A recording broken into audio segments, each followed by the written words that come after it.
कल आपने देखा होगा मैंने एक वीडियो बनाई थी जिसमें पंचायत अकाउंट असिस्टेंट को लेके मैंने कुछ बातें की थी। तो मेरे वाल पे अभी भी वीडियो आपको मिल जाएगी। वो उस पे बहुत सारे जो थे कमेंट्स जो थे भाइयों का ये भी कहना था कि कुछ तो इसमें फॉल्ट्स रहे हैं इस एग्ज़ाम को ऑर्गेनाइज़ कराने में। और हालांकि कुछ कमेंट्स एक दो जगह मैंने वीडियो शेयर की थी कुछ बड़े पेजेस पे, वहाँ पे कुछ ऐसे कमेंट्स भी थे लोगों के कि कुछ लोग जिनका पेपर अच्छा नहीं हुआ है, जहाँ कुछ लोग जो सिर्फ टाइम वेस्टेज करना चाहते हैं, जो लूज़र्स हैं वो लोग ऐसे जो हैं ऐसी अपनी वो बातें रख रहे हैं कि एग्ज़ाम सही से नहीं हुआ। तो उन लोगों को मैं बताना चाहूँगा कि हर चीज़ के दो साइड्स होती हैं। अब जिन सेंटर्स में उन्होंने एग्ज़ाम दिया शायद उनमें अच्छे से एग्ज़ाम हुआ होगा, ऊपर से बोर्ड की तरफ से JKSSB की तरफ से भी क्लैरिफिकेशंस आ जाती हैं कल शाम को, और वो क्लैरिफिकेशंस आप सब ने पढ़ ली होंगे। बोर्ड के ऊपर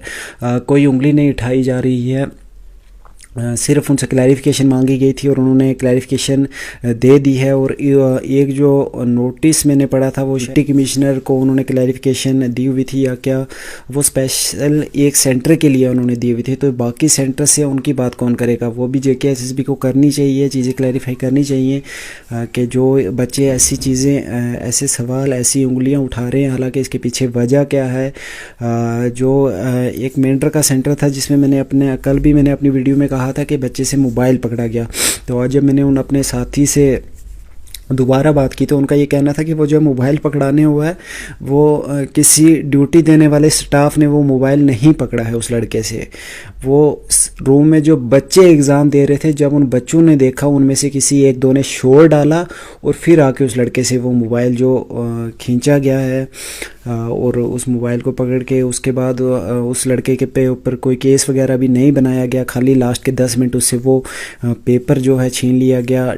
मतलब 1 घंटा और 50 मिनट तक वो पेपर जो था वो लड़के ने मोबाइल से किया, जो कुछ भी किया। ये चीज़ें बोर्ड को देखनी चाहिए। और दूसरा JKSSB ने जो क्लैरिफिकेशंस में ये चीज़ आके कही थी कि जो ये ऐसी वीडियोज़ या फ़ोटो सर्कुलेट कर रहे हैं, अब कुछ पेजेस पे हुई होंगी, मुझे नहीं पता किस किस ने की हैं, तो उनके ख़िलाफ़ लीगल एक्शंस लिए जाएंगे। तो JKSSB को यही चीज़ याद रखनी चाहिए। इतना छोटा सा बोर्ड है JKSSB के, इन्हीं बेरोज़गारों की वजह से आपका ये बोर्ड जो है चल रहा है।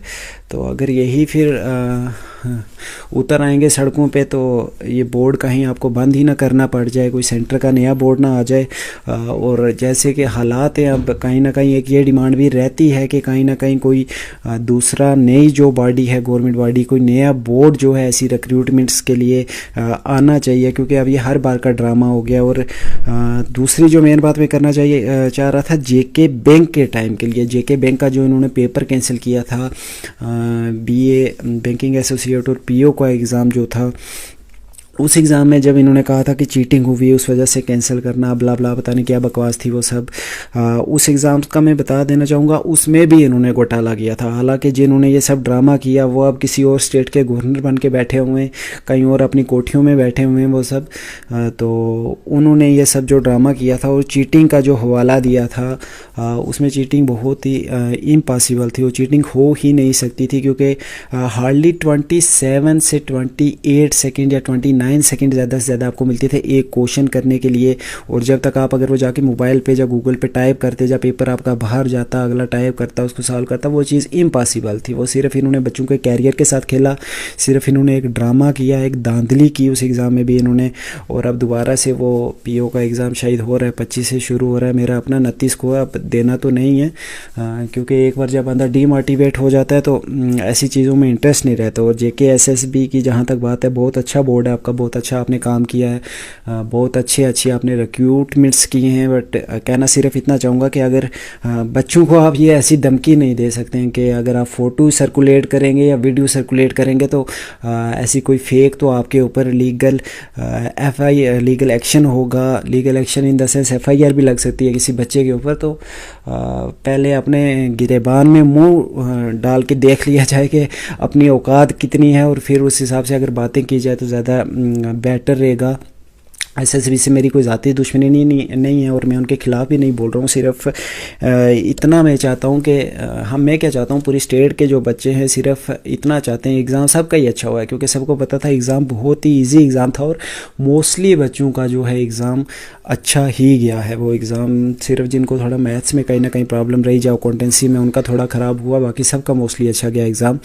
तो कहने की बात सिर्फ इतनी सी है कि एसएसबी को सिर्फ सामने आके हर सेंटर का क्लैरिफिकेशन देनी चाहिए कि हर सेंटर, जहाँ डांगरी साइड मैंने सुना कि कोई एक सेंटर था जहाँ पे सुपरिटेंडेंट थे शायद एग्ज़ाम सेंटर के, वहाँ पे उनकी वाइफ जो थी वो एग्ज़ाम दे रही थी, जो सुपरिटेंडेंट ही थे शायद, मैंने सुनी है ये बात। अब ये चीज़ें अब जैसे अब मैंने सुना कहीं से 20 बंदे और सुनेंगे, 30 बंदे और सुनेंगे, तो बोर्ड को चाहिए कि हर सेंटर की क्लैरिफिकेशन अगर वो दे दें तो ज़्यादा बेटर रहता है। बच्चे जो हैं सुकून से अगले पेपर की तैयारी कर सकते हैं। बाकी अगर बोर्ड कह रहा है इस एग्ज़ाम का रिज़ल्ट आएगा तो दिल को आप यही तसल्ली दें सब के 1800 बच्चा जो है अगर पीए पंचायत अकाउंट असिस्टेंट में अगर सेलेक्ट हो जाता है तो आगे जो आने वाले एग्ज़ाम्स हैं उनमें 1800 बच्चे के साथ आपका कंपटीशन जो है कम हो जाएगा। ये चीज़ें भी कहीं ना कहीं आपके लिए अच्छी हैं कि अगर अभी ये रिज़ल्ट हो जाता है इसका, हालांकि वो होना ही होना है बोर्ड की तरफ से, अब क्या ही कह सकते हैं, यहाँ कुछ भी हो सकता है।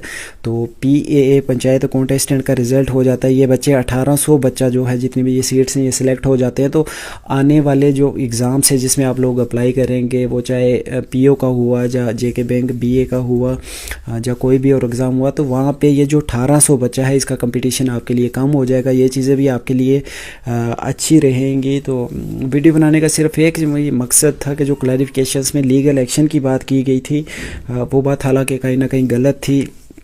एक तो कहीं आपकी तरफ से लूप होल्स रहते हैं और उसके बाद आपके ऐसी धमकी दी जाती है बोर्ड की तरफ से, मतलब ऐसी धमकी तो नहीं मैं कहूँगा, ये मैं सिर्फ अपना पर्सनल व्यूज़ रख रहा हूँ मैं इस वीडियो में, मतलब ऐसी बात कही जाती है कि हम लीगल एक्शन लेंगे ऐसे फ़ोटो या वीडियो सर्कुलेट करने वाले के ऊपर। तो कहना सिर्फ इतना ही है कि अगर आप सब चीज़ें आके क्लैरिफाई कर देते हैं, जिन सेंटर्स के ऊपर बात उठ रही है उन सेंटर्स के बारे में सब चीज़ें क्लैरिफाई कर देते, तो ऐसा वीडियोज़ या फ़ोटो लोग लाखों सर्कुलेट कर लें, कोई उन पर यकीन नहीं करेगा। और आज जब ये सर्कुलेट हो रही हैं तो हर दूसरा तीसरा बच्चा इन पे यकीन कर रहा है। कुछ हर पेजेस हैं, कुछ ग्रुप्स हैं जिनमें ये सर्कुलेट हो रही हैं, वो ज़्यादा ही आप लोगों को बेहतर पता होगा क्योंकि बड़े बड़े ग्रुप्स हैं, बड़े बड़े पेजेस हैं, मीडिया में ये बातें आ चुकी हैं। क्योंकि जब मुफ्त का हलवा बन रहा होता है ना तो हर कोई खाने के लिए दौड़ता ही दौड़ता है। अगर मुफ्त का हलवा कहीं भी बन रहा होगा बस खुशबू आने की ही देरी होती है, जब उसकी खुशबू आ जाती है तो हर कोई मुँह उठा के वहाँ पहुँच ही जाता है। तो अब कहीं ना कहीं लूप होल्स रहे हैं एग्ज़ाम सेंटर्स में, अगर तो बोर्ड को ये सब चीज़ें क्लैरिफाई करनी चाहिए कि अगर नहीं भी रहे हैं तो उनको बताना चाहिए कि नहीं रहा है ऐसा जो कुछ भी है। सिर्फ एक सेंटर के लिए आप आके अगर क्लैरिफाई कर देंगे, ऐसा नोटिफिकेशन निकाल देंगे, बाकी मीडिया में आके प्रेस कॉन्फ्रेंस कर देंगे तो these things are not good, उनसे हमें कोई फ़र्क नहीं पड़ता है। ये चीज़ें भी मैं इसलिए कह रहा हूँ क्लैरिफाई करने के लिए क्योंकि ये हमारे ही लिए जो है बेहतर होंगी बोर्ड की तरफ से। अगर कल को अल्लाह करे आपकी सिलेक्शंस हो जाती है, जो ये वीडियो देख रहे हैं मेरी सिलेक्शन हो जाती है, तो ये कल को हमारे लिए ही कहीं ना कहीं प्रॉब्लम्स जो है क्रिएट होंगी। जिन लोगों को चीज़ें क्लैरिफाई नहीं होंगी वो लोग उठ के अगर हम सिलेक्ट हो जाते हैं तो हमारे ऊपर उनकी तरफ से उस लिस्ट के ऊपर सटे हो जाएगा। और हमारी देसी भाषा में कहते हैं कि जिथे नहीं खोती उथे खलोती, तो फिर वो बात वहीं की वहीं रह जाएगी कहीं ना कहीं। तो इसलिए रिक्वेस्ट यही रहती है कि दोबारा से अगर JKSSB चेयरमैन जो सर हैं सामने आते हैं और हर सेंटर का जो है क्लैरिफाई करते हैं। 2-3 दिन से मैं देख रहा हूँ हर जगह फेसबुक पे हर कमेंट में लिखा जा रहा है BGSBU यूनिवर्सिटी सेंटर जो हुआ था उसमें कोई पता नहीं अब क्या हुआ, HEM का नाम चल रहा है, हिमालयन एजुकेशन मिशन रजौरी, मुझे तो नहीं पता, हालांकि मेरे घर से वो नियर अबाउट 60 किलोमीटर्स दूर हैं। तो बट सिर्फ यही है कि सोशल मीडिया पे चीज़ें लिखी जा रही हैं, तो इन चीज़ों को प्लीज़ क्लैरिफाई करें। और जो वीडियो फुटेज की बात चल रही है तो उसका मैं तो खुद गवाही दूंगा, अगर कोर्ट में भी जाने की ज़रूरत पड़े तो अगर कोई मुझसे पूछेगा तो मैं गवाही दे सकता हूं। और मैं सोशल मीडिया पे ये चीज़ कह रहा हूं कि जब मुशर्रफ हुसैन शाह साहब शायद हमारे फ्लाइंग स्क्वाड में थे या क्या थे मुझे पता नहीं है, बट जब वो सर बाहर से चेक करने के लिए आए तो हमारे सेंटर को, तो उनके साथ एक सरदार जी थे,